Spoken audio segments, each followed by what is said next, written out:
Mr. Secretary, the United States spends approximately 18% of our GDP on health care, and yet by most accounts, we rank roughly 10th in the world in terms of the health care outcomes. Our Democratic colleagues seem to think the more money you spend, you're necessarily going to improve those outcomes.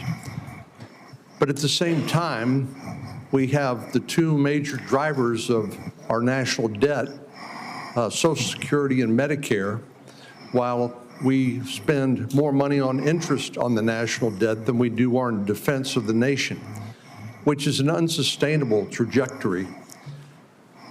What is it that you're doing to address the effectiveness and the outcomes of our health care expenditures as opposed to just throwing more money at the problem? Yeah, I mean, throwing money at the problem does not work. We spend 2 to 3 times per capita what European nations spend on health care, and we have the worst health outcomes. We're 79th in health outcomes globally. Over the past 20 years, we've lost, or 30 years, we've lost 6 years to Europe in terms of longevity. So our lifespan was even with Europe's, now it's 6 years behind. As I said as I remarked to Chairman Wyden this morning, or Minority Leader Biden, today we got new data that showed that infant mortality has increased in this country in 2024 for the first time in 20 years. Diabetes has gone up 98% in 20 years. Nobody's doing anything about it. CDC's job was to make sure that this didn't happen. And what we're going to do is reorganize CDC, but also we've already righted the ship at NIH, at FDA, at CMS. And we are going to end the chronic disease epidemic. We are devoting thousands of studies.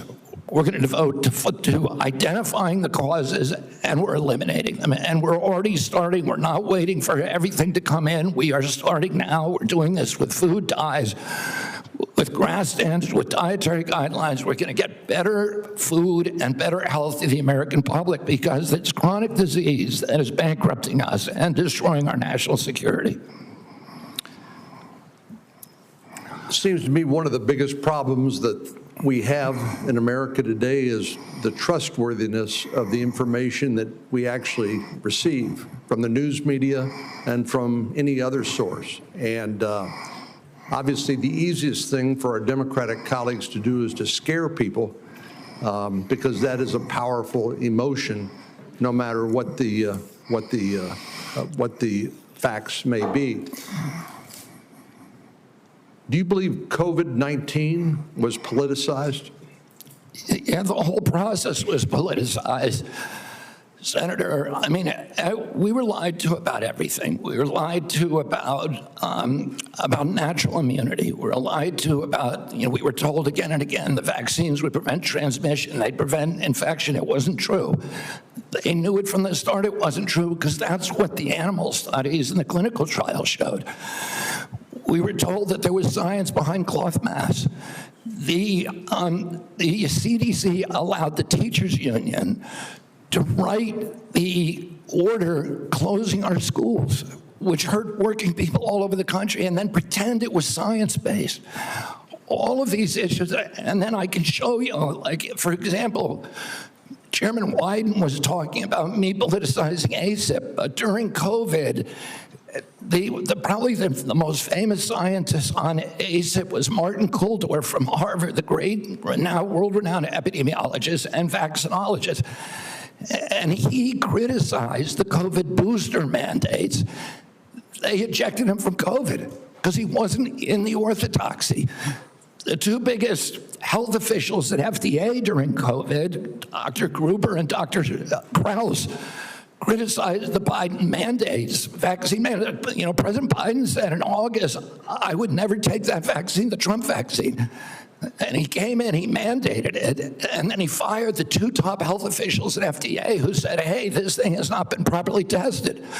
So the whole process was politicized, and even today. So let me, in 15 seconds, so I think you answered yes. It was politicized. And I have concerns that when you look at some of the conflicts of interest in peer-reviewed articles in professional journals, and when you point out that even some of the physician associations are conflicted because of the money they get from the pharmaceutical industry, are you committed to trying to make sure that we use the best science and separate and eliminate politics as much as possible? That is what my job is. That's what my mission is. Eliminate the politics from science.